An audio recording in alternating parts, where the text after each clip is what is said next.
नमस्कार। India debate में आप सबका स्वागत है। मैं हूं आशुतोष पाठक। मित्रों, वैसे तो कहावत है कि जब बाढ़ आती है तो बाघ और बकरी एक ही घाट पर पानी पीते हुए दिखाई पड़ते हैं, क्योंकि बाघ को भी लगता है कि इस बाढ़ में हम डूब जाएंगे और बकरी को भी लगता है। कई आपने इस तरह के वीडियो देखे होंगे और ये सच है कि जब बड़ी त्रासदी आती है तो जो छोटे प्लेयर होते हैं, जो अपने से छोटे प्लेयर को खाना चाहते हैं, वो रुक जाते हैं, क्योंकि उनको अपने अस्तित्व का संकट गहराने लगता है। अब यही स्थिति पश्चिम बंगाल में हो रही है। दो महत्वपूर्ण डेवलपमेंट हैं। न सिर्फ पश्चिम बंगाल में तृणमूल कांग्रेस के नेता वन बाय वन छोड़ के जा रहे हैं, पाला बदल रहे हैं, सामने से घर से कह के जा रहे हैं कि अब मुझे माफ कर दीजिए, मैं अब आपके साथ लंबे समय तक नहीं रह सकता हूं, नहीं रह सकती हूं। ऐसे सैकड़ों कार्यकर्ता आ रहे हैं, नेता आ रहे हैं, जो प्रणाम करके बस निकल चलते हैं और बोलते हैं कि अब मेरा आपका साथ यहीं तक था, आगे नहीं हो पाएगा। अभी एक ताजा मामला आया है मित्रों प्रकाश में। पश्चिम बंगाल में जो सबसे बड़ा हेडक्वार्टर है तृणमूल कांग्रेस का दफ्तर, वो जिस बिल्डिंग में चल रहा है, उसके मालिक ने 2 महीने का नोटिस दे दिया है तृणमूल कांग्रेस को। वैसे तो तृणमूल कांग्रेस के मल्टीपल दफ्तर हैं पश्चिम बंगाल में, खासतौर से कोलकाता के अलग अलग इलाकों में, लेकिन जो मुख्य दफ्तर है, उस दफ्तर के मालिक ने कहा है कि अब ममता दीदी माफ कर दीजिए, अब हमारा आपका साथ यहीं तक था। 2 महीने का वक्त दिया है कि 2 महीने में आप ये दफ्तर खाली कर दीजिए और फिर हम देखेंगे आगे क्या करना है। आप कल्पना कीजिए, जिसमें मुख्य दफ्तर चल रहा हो तृणमूल कांग्रेस का, उसके मालिक हाथ खींच रहे हैं, कह रहे हैं कि अब हम आपके साथ नहीं चल सकते, हमें छोड़ना पड़ेगा। इसके अलावा आसनसोल में कोल टीएमसी के दफ्तर पे बुलडोजर चल गया। बुलडोजर, अब बुलडोजर बाबा के रूप में वहां प्रचलित हो गए हैं कौन? नए शुभेंदु दादा। अभी तक बुलडोजर बाबा के रूप में प्रचलित थे योगी जी। उसके बाद बिहार में थोड़े थोड़े प्रचलित होने लगे सम्राट चौधरी जी, और अब नए सूरमा आ गए मैदान में और उन्होंने आसनसोल में सीधा सीधा बुलडोजर चलवा दिया। कोई विलंब नहीं किया, 1 मिनट का भी विलंब नहीं किया। 1 मिनट जिसको आप कहते हैं ना, 1 मिनट का भी विलंब नहीं किया और बुलडोजर चल गया। इसके बाद अभी एक कहानी आ रही है बहुत बड़ी। आसनसोल ही नहीं, जहां जहां तृणमूल कांग्रेस के नेताओं ने, कार्यकर्ताओं ने अवैध कब्जा जमा रखा है, सभी दफ्तर पर जबरदस्त कार्रवाई शुरू हो गई है। इसके अलावा जो दूसरी बड़ी खबर है पश्चिम बंगाल से, जिसके बारे में मैंने कल आपको हल्की जानकारी दी थी, आज वो बड़ी हो गई है। खबर आ रही है कि पश्चिम बंगाल का फाइल डोभाल ने खोल दिया है। भारत सरकार के नेशनल सिक्योरिटी एडवाइजर ने पश्चिम बंगाल फाइल खोल दिया है। पश्चिम बंगाल फाइल खोलने का क्या मतलब है? पश्चिम बंगाल फाइल खोलने का मतलब है कि पश्चिम बंगाल, ये सेंट मार्टिन आइलैंड, बांग्लादेश, इसके बीच में रिश्ता क्या है? सेंट मार्टिन आइलैंड लेने के लिए अमेरिका जाल बिछा रहा है। शेख हसीना को पदच्युत करवा दिया, पलट दिया सत्ता को। सीआईए ने पूरा एक्शन संभाला और ये मौलाना यूसुफ जो है, ये उनके स्टूज बनकर के काम किया। और यही था कि इस पूरे इलाके को डीएस्टेबलाइज किया जाए। मौलाना यूसुफ ने सत्ता परिवर्तन की व्यूह रचना रची और फिर कट्टरपंथी युवा नेताओं की फौज तैयार हुई और वो तराने गा रहे थे बांग्लादेश की सड़कों पर। नसरुल इस्लाम के तराने गाए गए और उसकी आड़ में शेख हसीना को उखाड़ के फेंक दिया गया। और तभी 600 किलोमीटर का जो एरिया था उसमें बीएसएफ को बाड़ लगाने की अनुमति नहीं दी सुश्री ममता जी ने। मित्रों, बंगाल फाइल्स अब एनएसए डोवाल की टेबल पर पड़ा है और डोवाल एक एक फाइल के एक एक पन्ने को पलटते जा रहे हैं। ये माजरा क्या था, कहानी क्या थी जो इस तरह से ममता बनर्जी 600 किलोमीटर लैंड पर बैठी हुई थी दम मार करके? खेल क्या था, राज क्या था? और ये कल से एक्टिव हो गया है जब से मार्को रूबियो ने कोलकाता में अपने प्लेन को लैंड करवाया। तब से हलकान मचा हुआ है। नेशनल सिक्योरिटी एडवाइजर के दफ्तर में हलकान है और उन्होंने मोर्चा संभाल लिया है। कहा सारे डिटेल्स लाओ, सारे डिटेल्स की तहकीकात होगी और तहकीकात शुरू हो गई। ममता जी बुरी तरह से फंसने वाली है मित्रों, बुरी तरह से फंसने वाली है। अब ये सेंट मार्टिन, बांग्लादेश और पश्चिम बंगाल, ये तीनों के किस्से जुड़ने वाले हैं और किस्से खुलने वाले हैं। और इसीलिए जहांगीर खान जैसे प्यादे को इतनी गर्मी होती थी जो वो कहता था कि देख लेंगे तुम्हारे आका को दिल्ली से, और अभिषेक बनर्जी जैसे लोग उसके बाद आकर के ये बात कहते थे। ममता बनर्जी के अब वो सारे फाइल खुलेंगे जो बॉर्डर सिक्योरिटी का जो मामला था उसमें इतनी दिलचस्पी आखिर क्यों थी, और क्यों संदेश खाली में शेख इस तरह का बयानबाजी करता था और इस तरह का घिनौना कृत्य कर रहा था? किसके इशारे पर कर रहा था? कहां से उनको फंडिंग हो रही थी? अभी जो कहा कि बाबरी मस्जिद हम बनाएंगे, उसका ये इंटरनल मामला नहीं था, अंतरराष्ट्रीय मामला था और उसको अंतरराष्ट्रीय फंडिंग भी हुई है, पेट्रो डॉलर भी आए हैं। पश्चिम बंगाल में बिहार से सटा हुआ साहिबगंज, पाकुड़ और वो जो पूरा इलाका है मुर्शिदाबाद, मालदा, ये सब पूरी तरह से बदल चुका है मित्र। और इसीलिए पश्चिम बंगाल को स्ट्रैटेजिकली बांग्लादेशियों ने इस तरह से किया था जहां पर सीआईए की पूरी दखल है, पूरी दखल है। ये मदर टेरेसा से मिलने के लिए मार्को रूबियो जा रहे हैं? भारत को इतना बेवकूफ समझते हैं वो? मदर टेरेसा से मिलने जा रहे हैं मार्को रूबियो? नहीं, मदर टेरेसा से मिलने नहीं जा रहे मार्को रूबियो। चलिए, वो डाल डाल चल रहा है तो हम भी पात पात चलेंगे। उनको ये मालूम नहीं है कि भारत की खुफिया एजेंसी शांति से नहीं बैठेगी।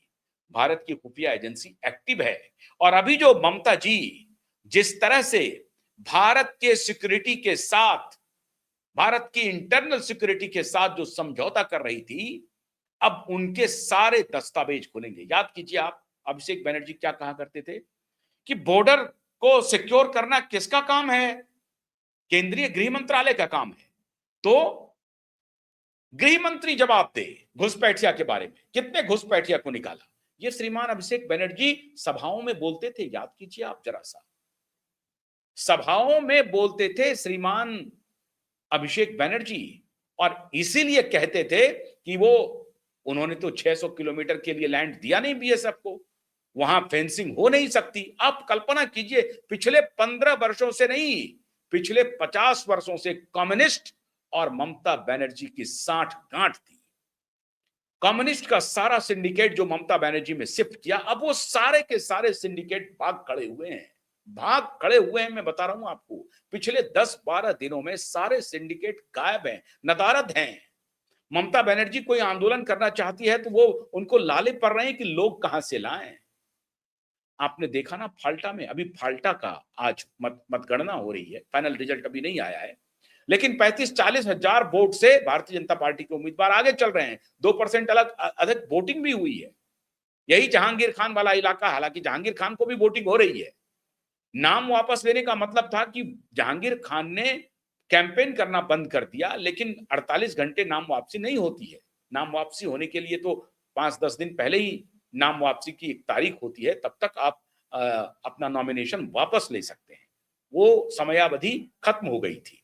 हाँ, 48 घंटे पहले उन्होंने कहा कि अब मैं अब इस चुनाव में हूं ही नहीं। होने का मतलब यह है कि लोग मुझे वोट करेंगे वो ठीक है, लेकिन ना तो मैं कैंपेन करूंगा, मैं लोगों से रिक्वेस्ट करूंगा कि मुझे वोट दीजिए। उसके बाद उन्होंने कहा कि मैं विड्रॉ करता हूं, और फोन ऑफ हो गया। ममता बनर्जी और अभिषेक बनर्जी दोनों चाह रहे हैं कि उनका फोन एक बार ऑन हो जाए, उनसे बातचीत कर लें, उनसे जरा जानकारी तो लें। फोन ऑन ही नहीं हो रहा है, बातचीत वो कर ही नहीं पा रही है ममता बनर्जी। उनको पता चल रहा है कि सिर्फ फाल्टा नहीं, कोलकाता में जो अवैध प्रॉपर्टी है उसके सारे राज जहांगीर खान को मालूम है। और अभी जो फरीहद हाकिम बॉबी हैं, अभी तो उनके ऊपर गाज गिरने वाली है, इसके बारे में मैंने कल बताया आपको। लेकिन अब असली कहानी क्या है? क्यों तृणमूल कांग्रेस के दफ्तर के मालिक कह रहे हैं कि ये मेरा आप दफ्तर खाली कर दीजिए? कोई दबाव नहीं है भारतीय जनता पार्टी की सरकार की तरफ से उनके ऊपर, कोई दबाव नहीं है। लेकिन अब उनको लग रहा है कि साहब ये इनके साथ बने रहना हमारे लिए आने वाले दिनों में समस्या खड़ी कर सकता है, क्योंकि एक एक का पता लगाया जा रहा है। और शुभेंदु अधिकारी ने कहा सबका साथ और सबका होगा हिसाब। हम लेंगे सबका साथ, लेकिन करेंगे सबका हिसाब। पहले उन्होंने नारा दिया था कि सबका साथ नहीं, जो मेरे साथ उसी का विकास। ये पहले उनका नारा था। अब उन्होंने नारा परिवर्तित कर दिया है। नारे में कह दिया है कि सबका साथ होगा सबका भी हिसाब। ये कह दिया है शुभेंदु अधिकारी ने। योगी आदित्यनाथ से 4 कदम आगे चल रहे हैं। और महुआ मोइत्रा जो कल गई थी अदालत में, वहां भी कुछ नहीं चली बात। महुआ मोइत्रा छटपटा रही हैं, सयानी घोष छटपटा रही हैं। कल मैं आपको बता चुका हूं इस मामले में। अब जब एनएसए डोभाल की एंट्री हुई है पश्चिम बंगाल में, तो क्या एनएसए डोभाल का की जांच की आंच सीधे ममता बनर्जी पर जाएगी, अभिषेक बनर्जी पर जाएगा? और क्या ये मामला अंतर्राष्ट्रीय सिक्योरिटी का बनेगा? भारत के बॉर्डर के साथ जो खिलवाड़ किया गया, उसको लेकर के कुछ विशेष ऑपरेशंस होंगे। क्या अभिषेक बनर्जी सिर्फ संपत्ति अर्जित करने में लगा हुआ था, या भारत की सिक्योरिटी के साथ समझौता कर रहा था? इसके लिए कोई फ्रेश एफआईआर उनके ऊपर होने वाला है। 31 जुलाई तक तो उनकी गिरफ्तारी पर रोक लग गई है। वो तो गृह मंत्री को धमकी देने के मामले में था, और भी कई एफआईआर हो गए हैं। तो 31 जुलाई तक तो उनकी गिरफ्तारी नहीं होगी, लेकिन 31 जुलाई तक वो देश भी नहीं छोड़ सकते हैं, विदेश नहीं जा सकते हैं। लेकिन क्या अब एनएसए डोभाल की जो एंट्री हो रही है, एनआईए और रॉ की जो एंट्री हो रही है, भारतीय खुफिया एजेंसी की बड़े पैमाने पर जो पश्चिम बंगाल में एंट्री हो रही है, मार्को रूबियो के आने के बाद तो और भी सख्त होने जा रहा है। हर तरफ ये चर्चा हो रही है कि मार्को रूबियो आखिर बंगाल क्यों गए? क्या बंगाल चुनाव पर अमेरिका की नजर थी, और मजबूरी में डोनाल्ड ट्रंप ने मोदी को बधाई दिया है? क्या अमेरिकी डीप स्टेट नहीं चाहती थी कि पश्चिम बंगाल मोदी जीत जाए या भारतीय जनता पार्टी जीत जाए?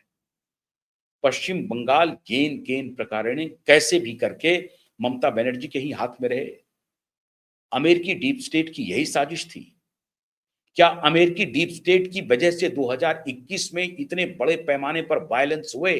क्या सीआईए की डायरेक्ट भूमिका थी? और इसीलिए 2021 के सारे फाइल्स खोले जा रहे हैं। ये हिंसा करने वाले कौन थे, उसका नेटवर्क क्या था? क्या विदेश की धरती पर से, क्या बांग्लादेश से ये सारे ऑपरेशन को अंजाम दिया जा रहा था?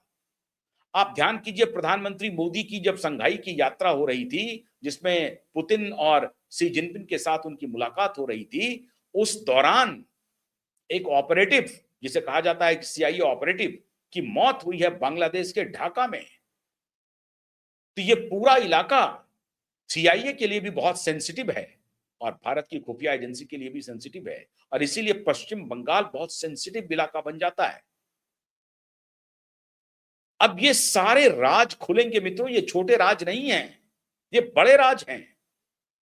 नॉर्थ ईस्ट में पूर्वांचल पूर्वांचल में आपको अरुणाचल प्रदेश उतनी बड़ी समस्या नहीं है जितनी बड़ी समस्या पश्चिम बंगाल हो गई है, आसाम हो गई है। आसाम में 38% तक डेमोग्राफिक परिवर्तन हो चुका है। 38% वहां पर एक खास कम्युनिटी की आबादी हो गई है, जिले का जिले कन्वर्जन में चला गया है। और यही स्थिति पश्चिम बंगाल में है, 30%। और वो 30% वहां की आबादी नहीं है, उसमें इजाफा हुआ है पिछले 50 वर्षों का घुसपैठ है। 1-2 वर्ष का घुसपैठ नहीं है मित्रों, 1-2 वर्ष का नहीं है, पिछले 50 वर्षों का घुसपैठ है। कम्युनिस्टों ने पहले करवाया, उसके बाद ममता जी करवा रही थी, और पूरा आप 3 पीढ़ियां बन गई। 15 या 45, 15 के उम्र के अगर आप आबादी को ले लें तो 3 पीढ़ियां गुजर गई, समझ लीजिए आप। 3 पीढ़ियों में क्या डेमोग्राफी का परिवर्तन होगा, एक इंच जमीन का परिवर्तन हो गया है वहां पे। बहुत बड़ी व्यूह रचना रची गई पिछले 50 वर्षों में मित्रों, और अब वो फाइल एनएसए डोभाल के पास आई है। कहां पर, किस जिले में, किस ब्लॉक में, किस गांव में, किस पंचायत में कितनी आबादी बाहर से आई, कैसे आई, कौन उसको लोकल शेल्टर कौन दे रहा था, कैसे लोकल एडमिनिस्ट्रेशन के साथ मिलकर के इतना बड़ा डेमोग्राफिक परिवर्तन हुआ, ये सब राज अब खुलने जा रहे हैं। तो मार्को रूबियो ने एक तरह से देश का भला कर दिया, अपना लैंड उन्होंने कोलकाता में करवाया, और इसीलिए भारत सरकार की खुफिया एजेंसी चौकन्ना हो गई है। सर्जियो गोर भी उनके साथ थे कोलकाता में। ध्यान रखिए, मार्को रूबियो को रिसीव करने के लिए भारत का विदेश मंत्री नहीं गया। क्वाड की बैठक हो रही है भारत में, लेकिन भारत का विदेश मंत्री भी कोलकाता नहीं पहुंचा। विदेश सेक्रेटरी ऑफ स्टेट आ रहे हैं भारत, अमेरिका के सेक्रेटरी ऑफ स्टेट जा रहे हैं, विदेश मंत्री नहीं गए उनको रिसीव करने के लिए। रिसीव करने के लिए कौन गया? गोरे गए, जॉर्जियो गोर, जो डिप्लोमेट हैं अमेरिका के भारत में, वो गए उनको रिसीव करने के लिए। और उनके साथ साथ assistant deputy security adviser, deputy national security adviser America के, वो भी साथ साथ चल रहे हैं। National deputy security adviser, deputy national security adviser America के, वो साथ साथ चल रहे हैं मार्को रूबियो के साथ, और यहां पर गोर उनसे मिल रहे हैं। तो हमारा एनएसए कैसे नहीं एक्टिव होगा? एक्टिव हो गया। और आप असम और पश्चिम बंगाल दोनों एनएसए के निशाने पर है। दोनों में क्या क्या गतिविधियां हुई हैं, असम में आपको मालूम है, मैंने इसके ऊपर बहुत डिटेल वीडियो बनाया है, तरुण गोगोई के पुत्र गौरव गोगोई के बारे में, उनकी पुत्रवधू के बारे में, उनका क्या सीधा रिश्ता है पाकिस्तान से। पाकिस्तान एम्बेसी से उनका बड़ा अनुराग था। पाकिस्तान के एक एनजीओ के लिए गौरव गोगोई की पत्नी काम कर रही थी। MI6 से सीधा रिश्ता है, स्टैब्लिश हो रहा है। वो जांच का विषय है, वो जांच का विषय है, और उस पर भारत सरकार एक्शन में आ रही है धीरे धीरे। लेकिन पता नहीं भारत सरकार एक्शन में, कुछ बातें ऐसी होती हैं जो पब्लिक डोमेन में नहीं आती हैं। हम लोगों ने सबसे पहले एक्सपोज किया था कि संसद में बैठा हुआ है सीआईए का एजेंट। गौरव गोगोई की पत्नी के बारे में डिटेल सरकार को मंगाने चाहिए, कैसे क्या हो रहा है, और पाकिस्तान की यात्रा उन्होंने कितनी बार की, और वहां के एनजीओ के लिए क्यों काम कर रही थी। अभिषेक बनर्जी का क्या रिश्ता है, सब खुलेगा। किसकी बिना पर अभिषेक बनर्जी इस तरह के अहंकार पूर्ण स्टेटमेंट दे रहे थे, सारे राज खुलेंगे। 15 वर्षों में क्यों नहीं 600 किलोमीटर का जो भारत का भूभाग है उस पे हम फेंसिंग नहीं कर पाए, क्यों नहीं? कौन था इसके पीछे? ये मामूली घटना नहीं है। और क्यों अमेरिका सेंट मार्टिन पर लगा हुआ है? क्यों हमारा बांग्लादेश के साथ ये बॉर्डर महत्वपूर्ण है? अमेरिकी बेस सेंट मार्टिन में बनाना चाहता है। शेख हसीना ने नहीं देने पर अपनी मुहर लगाई, उनकी सत्ता चली गई, लेकिन वो अमेरिका के सामने नहीं झुकी। और न सिर्फ नहीं झुकी, बल्कि भारत को इसकी जानकारी भी दी। वो सेंट मार्टिन हमसे चाहते हैं, ये हमारे लिए ठीक नहीं है, हमारे इलाके में वो अमेरिका अपना बेस बनाना चाहते हैं। तो सेंट मार्टिन में प्रॉक्सी मदद की जा रही थी हमारे बनर्जी की तरफ से। क्या खेल चल रहा था? सबके फाइल खुलेंगे मित्रों। इसलिए ये दोनों घटना महत्वपूर्ण है। एक तो लोग अब इनका साथ छोड़ रहे हैं, जहां दफ्तर है वो दफ्तर छोड़ के भाग रहे हैं। मकान मालिक कह रहे हैं कि अब हम आपके साथ नहीं चल सकते। और एनएससी की जो एंट्री हुई है पश्चिम बंगाल में, वो राज को और खोलेगा। मान के चलिए अगले 15-20 वर्षों तक ममता दीदी की राजनीति खत्म, पॉलिटिकल कैरियर ममता जी का समाप्त। बहुत बहुत शुक्रिया। नमस्कार।